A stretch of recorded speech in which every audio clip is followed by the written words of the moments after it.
In marcia lungo le strade del centro e sul piatto della protesta ci sono tanti temi caldi.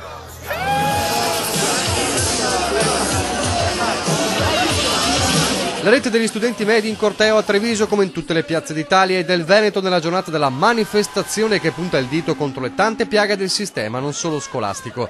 I prezzi del trasporto pubblico giudicati insostenibili e il sovraffollamento spingono a chiedere un biglietto unico, calmierato e più corse. Un abbonamento medio costa 400 euro per arrivare a picchi di 700 e non veder garantiti le nostre corse. E poi l'edilizia scolastica, lo scorso anno non sono mancati i casi di crolli nelle aule. Non è possibile morire ancora a scuola, ci sono classi con più di 36 studenti in cui la situazione è inimmaginabile. Poi c'è il tema dell'alternanza scuola-lavoro, strumento accusano che rischia di trasformarsi in sfruttamento e non formazione.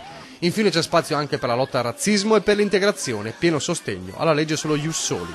Nel corso della manifestazione gli studenti con un blitz hanno attaccato anche uno striscione davanti al Duomo per ricordare quando lo scorso anno fu vietato loro di passare proprio lì davanti in occasione del Gay Pride. Uno striscione subito tolto dalla Digos e dalla polizia che seguiva la manifestazione.